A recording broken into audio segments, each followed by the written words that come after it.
You can't be a little bit stuck. Either we're stuck or we're not. And I want you to really get honest with me today about how stuck you're feeling in your life in this moment so that we can do something about it.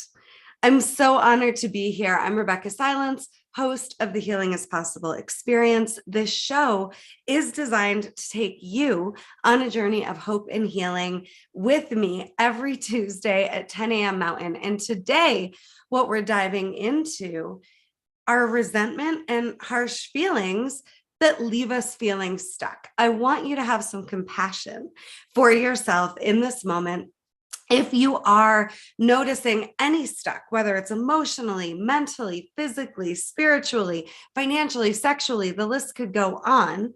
There is a lot we can do about it. And then, as always, the work with me as your emotional healing and relationship coach is to make it simple, not easy, but simple. And what if stuck can be made simple so we can get free fast? That's what we're up to on today's episode.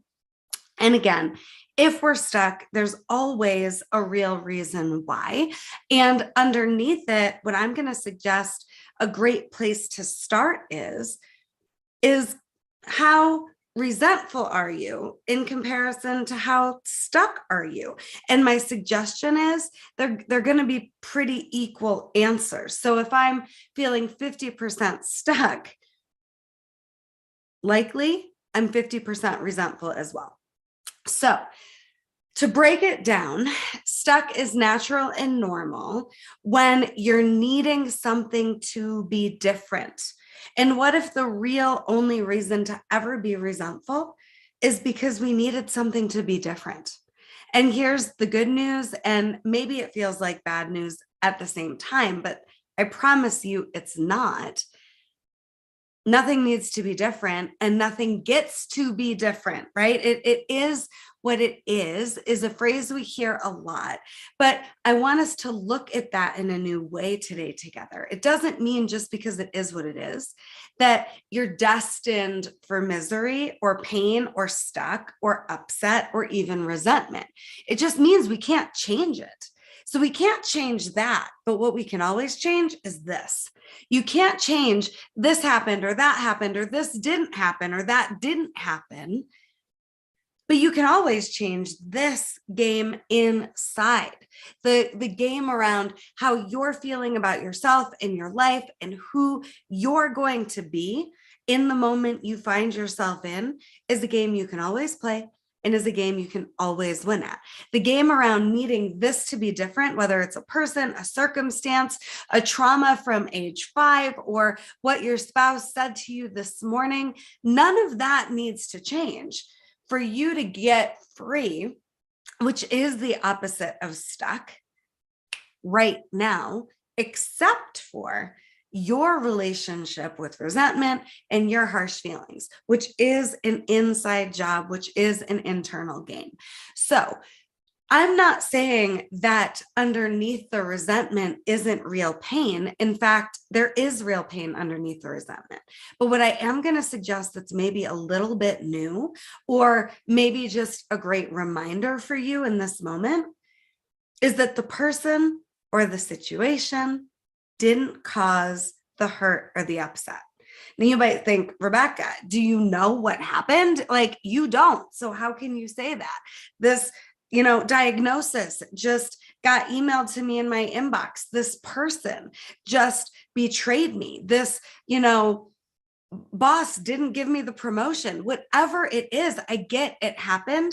And I'm just wanting you to consider that pain and that hurt and those harsh feelings that are starting to surface in the face of this situation, I want you to consider that if they weren't already buried deep down inside of you, if emotionally you weren't already shutting down or rejecting or burying your emotional pain, this situation wouldn't feel how it's feeling. So the situation happened. It's neutral. That's what I want you to consider playing with with me today. The situation happened and it's neutral. And this is me, cancer survivor, abuse and trauma survivor, domestic violence marriage survivor, bankruptcy survivor, eating disorder survivor. I could keep going on and on and on. Like I get that real shit went down and goes down and could be going down right now for you in your life. But what I want you to consider is that it's neutral. It means nothing in how you have to feel and who you are going to choose to be. You get that power and control. Always, in every moment, you have that ability to decide who you're going to be and how you want to feel in any given moment. So the situations happen and they're neutral, and it can get to a point where you are so emotionally free and clear that these types of things don't set you off or don't level you or don't frustrate you to the point of explosion onto people that are innocent or have nothing to do with what you're going through right now. Okay, it hurts because it hasn't healed yet. And the hurt was already there before you had the trigger that set your upset, your hurt, your resentment, and your harsh feelings into motion. It might feel new. Like this moment, I'm feeling this way, and where is it coming from? But what I'm suggesting is it's not new. It's already in you. It needed to heal. It needs to heal, and it needs to come out so that you can thrive and so that you can be free. So anytime you're stuck, there's a need for something to be different outside of you, I guarantee it. Anytime you're resentful, you're blaming a situation or another person for how you feel in this moment. And any harsh feeling is just Groundhog Day, meaning it's just here we go again. It's already there. It needs to come out. And if we don't use every trigger, every upset, every moment of resentment or stuck, or when you notice that you've got some harsh feelings, as an opportunity to heal and grow and transform and get more in the driver's seat over your life, life's going to be harder. And it doesn't have to be, because the truth is you've been through enough. I've been through enough. You've been through enough. And I've got some keys that I'm wanting to give you right here, right now, to unlock the part of you that ever feels like life needs to be different again than it was, or than it is, or that you're afraid it could be. That stress, that worry, it can become paralyzing and it can become toxic. And it doesn't need to weigh on you and your soul so heavily. All this fear and upset and resentment about the way life is or was or could be. I want you to consider that you get to begin the process of just getting curious and observing what's happening out here, what's happening in here, and how do you get to align, meaning become so clear and grounded and empowered in the face of any of that. And right now, to start, I just want you to consider this as a possibility, like a very real possibility, that you can feel and align and get in control over you, leading your life your way in the face of absolutely anything. And I get it hurts, and I get it's real. But what I also get is whatever it is does not need to or get to win. You do. You do. And you have everything you need. You don't need more training. You don't need more outside of you to help you do the work internally to not just survive this time or this moment, but to win in this time and this moment. And all I mean by win is that you get to know that you are somebody that you love, respect, and are proud of, even now, even in the face of whatever it is that you're going through. That again, I get it's real, but it's not It's not real that it has to define you or crush you or hurt you any more than you already think it is. So, number one, what is it? We've got to name the stuck. Okay. What is it that feels stuck? Okay. Is it a belief? Is it a thought? Is it an emotion? Is it a relationship? Where are you stuck right now? And even if it's like 1% stuck, that is impacting you, because like I said to start, we can't be just a little bit stuck. We're stuck or we're not, right? Just like you can't be a little bit pregnant, right? You're pregnant or you're not. So if you're pregnant with stuck, it matters. It matters. And we can start dealing with it even at the whisper level. So where are you stuck? And what is your stuck? I would love for you, whether it's now or later, to journal about that. What's the stuck? Where is the stuck? Then, what are your harsh feelings around the stuck? And it could be harsh feelings around your opinions about yourself. It could be your harsh feelings around your opinions about other people and what they should have done or need to stop doing. It could be harsh feelings around just the circumstance in general. It could be harsh feelings around what you think you deserve that you're not getting, and you're upset around that. But what are the harsh feelings? We've got to get honest about where we are if we're ever going to get somewhere new. And it isn't about getting to a new result outside of you. It's about getting to a new experience inside of you. That's what we're up to today. Getting to a new experience inside versus a different experience outside. So what's the stuck? What are the harsh feelings? Next, what's the resentment? Have you made a list of your top 5 to 10 resentments ever? If not, I suggest you do. I'm resentful about not having enough sex. I'm resentful about not being paid my worth. I'm resentful about how my parents, my siblings, my family of origin treat me every time we get together. What is it that you're honestly and genuinely resentful about? We need to get real about that so we can begin the process of taking the charge out of it, meaning the pain out of it. So I'm fresh off of a couples intensive today, meaning I just spent this past weekend 2 days with a couple. I believe they've been married 17 years, 2 kids, and I was quite literally the Hail Mary pass here. The rest of the details don't matter in terms of what they were up against. But what I will tell you is we began this intensive and there was a hopelessness that was palpable. Like I could taste it. There was a absolute belief that there was zero chance that this marriage could be saved. And I was the Hail Mary pass coming in here. What did we find out? Not only could this marriage be saved, and I am happy to report that this couple is more in love than ever before, more connected than ever before, and they have more hope and tools to make their dream of what this marriage could be. That basically if they do what they learned how to do, and if they show up as the versions of themselves that they did with me for 2 straight days, there is zero reason why this marriage can't only survive, but why it can't thrive, and why it can't be the most beautiful and glorious experience that this couple ever dreamed could be.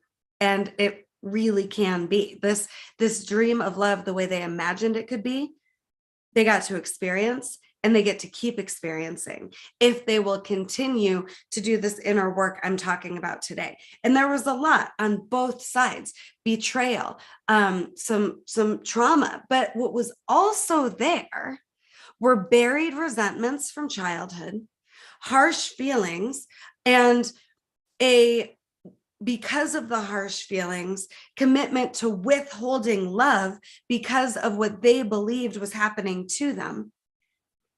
And none of that gets you anywhere but in more hell, right? So the harsh feelings were real, the resentments were real, the pain was real, the fear was real, the divorce lawyer was already on speed dial. But what each person in this marriage did was they got responsible for where they were stuck, where they had harsh feelings and resentments that they brought into the marriage that weren't resolved yet. So in the marriage, it all resurfaced and kept playing out. No divorce was going to end or cure the pain patterns that these people were individually carrying with them that are very heavy and painful. They had to do the work inside of themselves, inside of the marriage, for the marriage to have a new experience. And I hope this is making sense. And I want to hear from you what resonates here or what questions you have, because what I'm saying, it does go against a lot of what we learn, right? People are bad to us, toss them out. Something feels bad, don't deal with it. And yes, do not tolerate bullshit. Do not tolerate disrespect. Do not tolerate anything that doesn't honor, love you, or bring you peace. But consider that before you just throw the baby out with the bathwater, whatever that looks like for you, there's a way to get to internal clarity and internal peace and internal calm and internal emotional wellness before you make those calls to end something, leave something, definitely never avoid something, because that'll only bring you more hell. Okay. But it hurts until it heals. And in relationship, and that could be our relationship with ourselves, that could be our relationship with life, or that could be a relationship with a person in front of you. We get to see into the mirror, the spiritual mirror that is always available to us, showing us how healed or not we are emotionally. And that's where this gets really simple, and I think really fucking fun, quite honestly, to use life in all of its seasons and all of its flavors, in all of its upsets, stuck, and resentment moments as an opportunity to look deeply into our own souls so that we can get really honest about how healed or not we are in this moment emotionally. Because that is what we always have control over, right? When I was being told I would not survive cancer after getting diagnosed while I was pregnant with my second child and not even getting a chance to experience being a mother to her because I was just fighting for my life, it became very clear to me very quickly that I needed to get emotionally sound, emotionally well. I needed an identity reset, because all of the ways that I identified as a success, as a woman, as a coach, as a leader, as, an athlete, all these things that I was identifying as, that went away in the blink of an eye, quite literally, because I didn't get to be any of that in this season of a cancer diagnosis that was very scary, and where I was being told the odds aren't good, Rebeccah. We got to plan your will, Rebeccah. And whether you know me or not, whether you've heard this story before, the point isn't me telling my story for you to have an opinion or pity for me. It's so you can connect to your story. Okay. Like what is still a circumstance that's defining you and preventing you from being a version of you that can't be threatened. That's ultimately the point of today's show, because there isn't one circumstance that's so powerful or profound or terrible that it gets to steal you away from experiencing your life. No circumstance gets to rob you anymore. No circumstance gets to hold you hostage.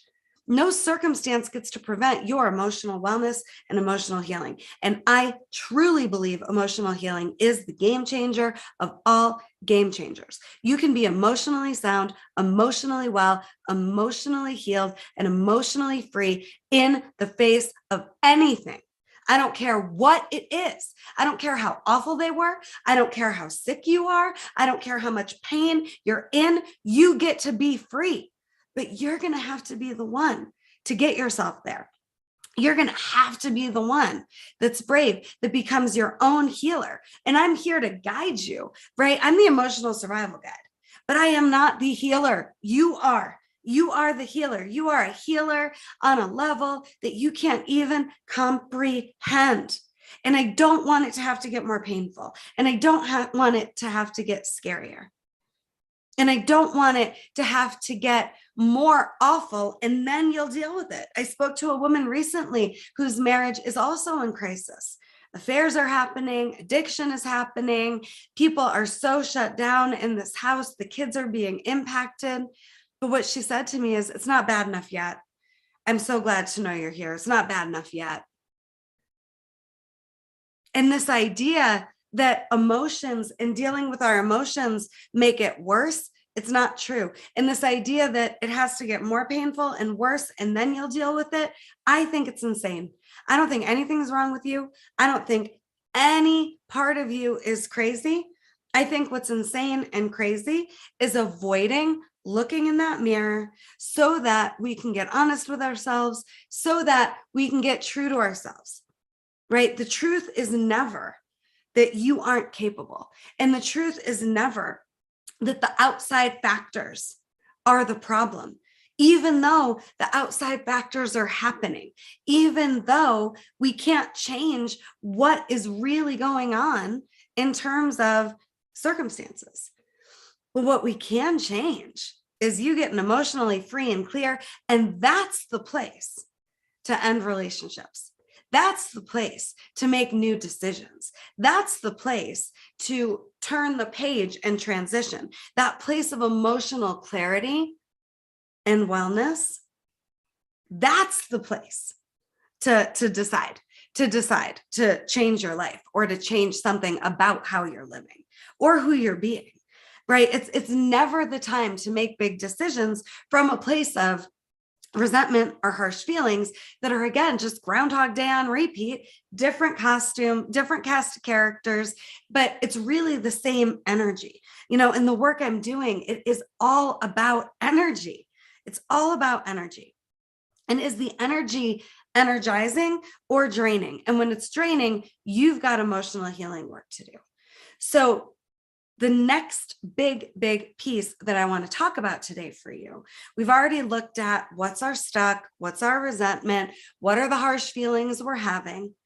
Next, what do you want to feel instead, even in the face of what you're going through? It's a great exercise to take yourself through. And you can just meditate on that, or you can voice it, or you can write about it. I don't care. But what I care about is that you get clarity on how you want to feel instead. Because when we're only focused on the problem or what we don't want, we absolutely, as cliche as it sounds, get more of what we don't want. With this couple in this most recent couples intensive, there was a lot of passing the problem ball back and forth. Well, here's my problem. I'm giving it to you to do something about it. Well, here's my problem. I'm giving it to you to do something about it. And when that problem ball just gets passed around like hot potato, there's nowhere to go. When we're stuck in resentment and harsh feelings and stuck, there's nowhere to go from there. And there's always movement available to us. And that movement gives us a direction to go in. So I'm wanting us to get at least a general idea, right, of what is the feeling you want to have, or what is the solution, or what is the outcome, or how do you want in an ideal scenario to end up, even though you're finding yourself where you're finding yourself right here, right now. That's so important. I can't emphasize it enough. And most of the time, the reason people aren't focused on the solution, it is partially because we haven't been trained to do that. It doesn't even occur to us a lot of the time to do that.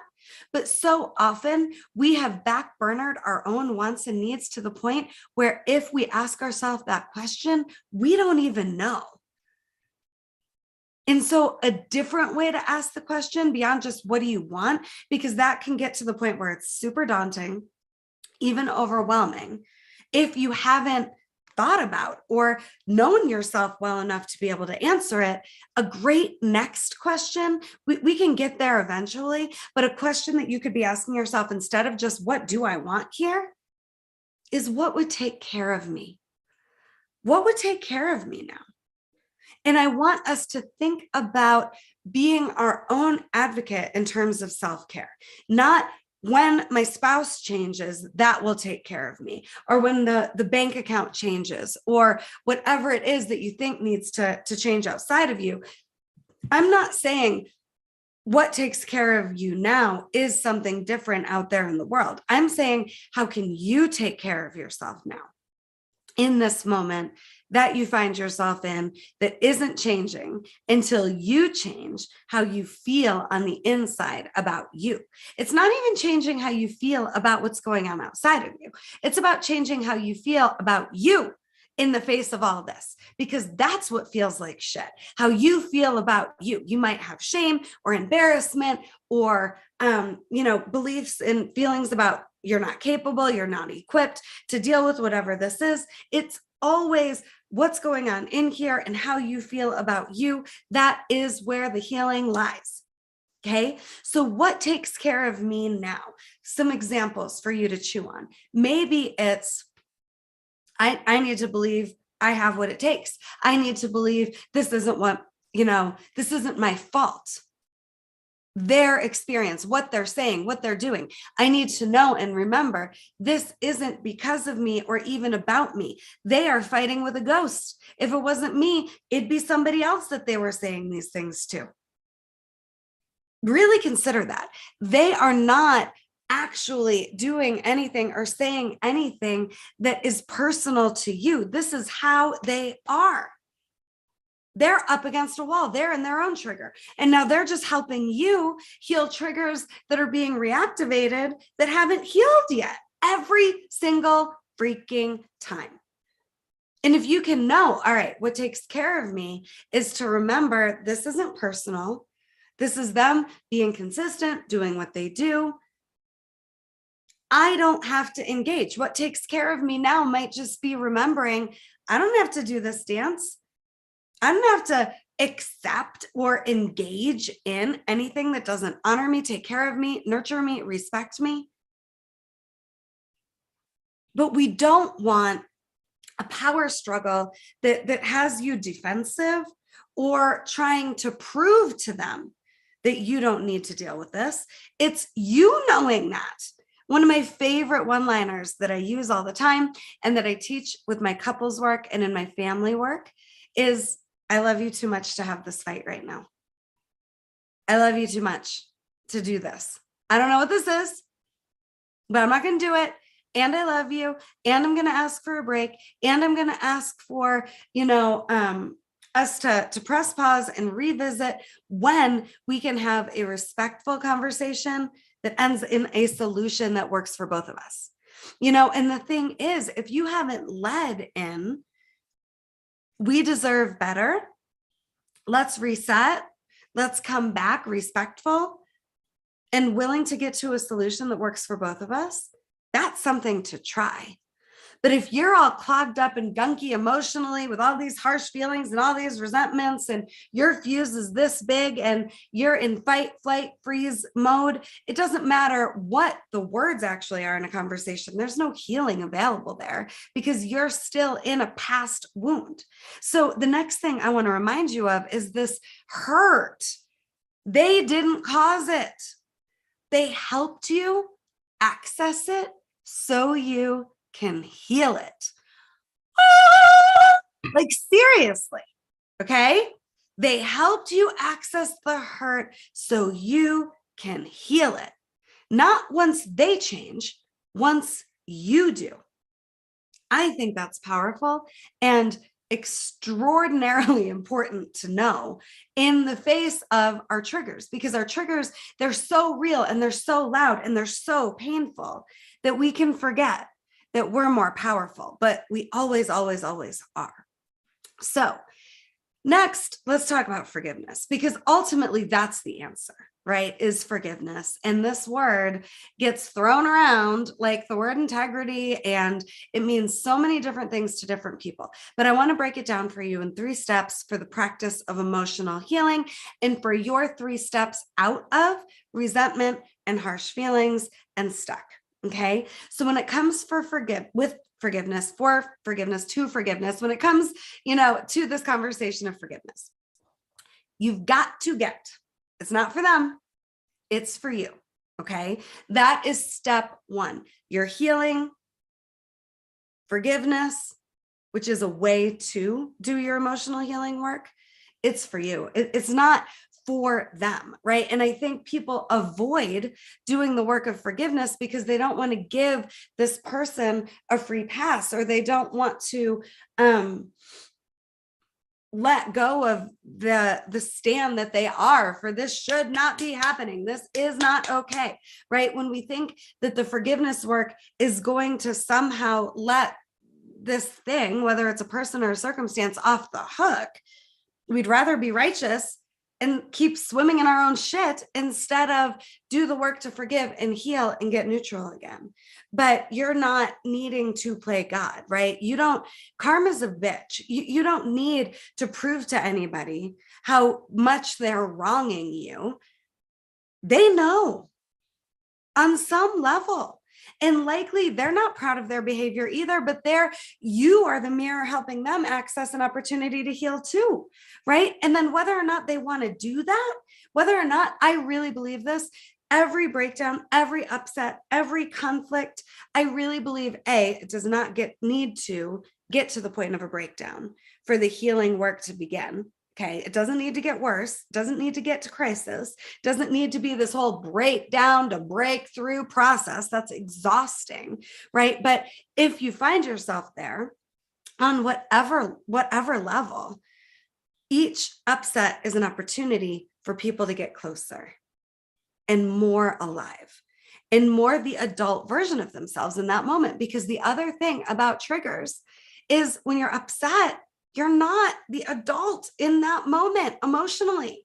You are emotionally immature and stuck at an age where this hurt originally happened and very much not wanting to feel that again, right? But until emotionally we grow up the stuck age and grow through the stuck emotion, we just keep experiencing Groundhog Day, different person, different costume, different character, different surface level of the same stuck energy, right? So step one, you've got to get, it's for you. It's for your healing. It's for you to come more alive, for you to take more control over your life again, and for you to take your life back. Forgiveness work, emotional healing work is ultimately all of forgiveness practice. And it's always for you. And the goal here, I love this, and I think Oprah says it, forgiveness just means you love as much and as fully as you were loving before you got hurt. So step two is open your heart again. We are lovers. It was so beautiful to watch this couple thaw out all the ice around each of their hearts so that they could open their hearts back to each other again and just fall back into each other again. They didn't choose wrong. They didn't have a bad spouse. They didn't have the deck stacked against them so high or so much that they couldn't recover and get even stronger and closer in spite of what they'd been through. They just needed to open their hearts again. My first coach, Carol Reynolds, used to say the worst thing that people can do in relationship is withhold love. And when we're not behaving in a way we're proud of, or when we're shut down, or when we're guarded, that's not us loving as much and as hard as we could in a moment. And I think that's why we're stuck and ultimately resentful, because we want so much and so badly to love. We have so much love to give. And if you're in my community, or if you're here now watching this, I want to remind you that you have so much love to give, and no upset is worth you guarding and shutting down your capacity to love over, because it'll just have you feel terrible. You want to love. And this is so important.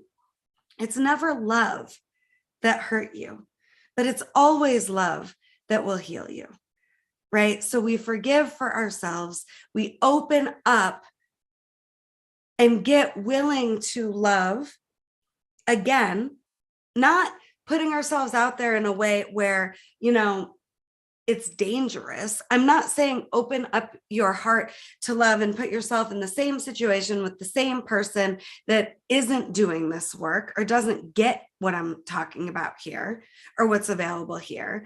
I'm saying you can be loving again, even if they never change, even if the diagnosis doesn't change, even if the circumstance doesn't change. And that doesn't mean loving doesn't mean you take shit. That's not what we're talking about. I'm saying you can be loving towards yourself again and open to love, and you can be loving and honoring even if they're not. It doesn't make you weak. And it doesn't mean they win, right? Love wins every single time. So step 3 is to take responsibility for your part without blaming yourself. You've got to get, this isn't my fault. And honestly, I see other people as innocent as well. I don't think it's their fault either. I think they're doing the best they can. I was doing the best I can. But this step 3 part is so important because without it, nothing changes. And I don't want people having the same fight again. I don't want people experiencing the same upsets again. I want us to have the healing so that we can move on. And then, yes, there might be another healing opportunity or healing needed or, moment where you're up against an emotional wall again, fine. But one at a time, heal the trigger, heal the upset, heal the pattern, heal the belief, heal the resentment, heal the harsh feelings, heal the stuck, so that at least that one, that's taken care of. So with step 3, you're getting self-responsible for your part, and you're choosing who you're going to be in the face of whatever it is, XYZ, from this moment forward, right? So you are taking responsibility that you can feel differently. And I'm wanting you to really, really know that this is true and available to you in any scenario. What would it be like to be neutral, genuinely, with an open heart, even though that abuse isn't going away? It really happened. Even though someone else got the job instead of you. Even though you just found out your spouse cheated on you. Even though you just made a decision that you're ashamed of and not proud of. Whatever it is, get back to a place where you remember how whole you are, where you remember that that was your best in a moment and you can do better moving forward.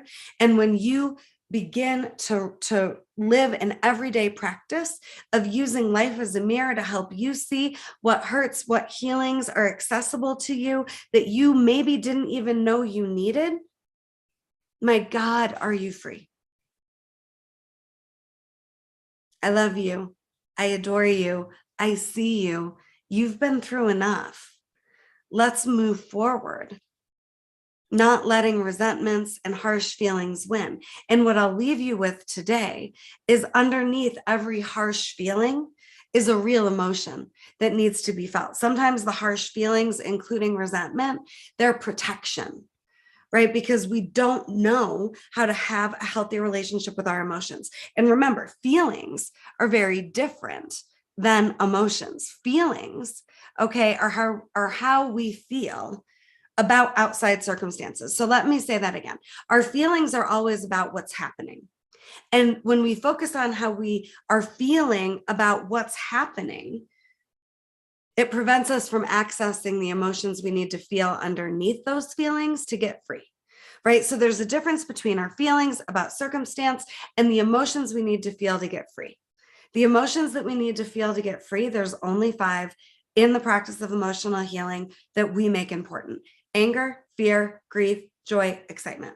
And when you can have a healthy relationship with any and all of those 5 emotions, and when you know that anytime you're resentful or having a harsh feeling or stuck, ultimately what's underneath all that is an emotion that you need to heal, nothing can threaten you again. And the way you heal the emotion is you feel it. You feel it in a way that doesn't hurt you, that doesn't hurt anybody else. You just feel it. You don't make it wrong. Healing is not only possible, it's possible for you. And I get the darkness is real, but so is the light. And the world needs you healed so you can make your difference. For more, visit RebeccahSilence.com. And if you like this, buy the Emotional Survival Kit course. Let me be your emotional survival guide, taking you on the transformational journey of your lifetime, where I promise you'll end feeling better and more alive with more hope than you ever dreamed possible. I love you so much. I'm so grateful that you're here, and I will see you soon. Mwah.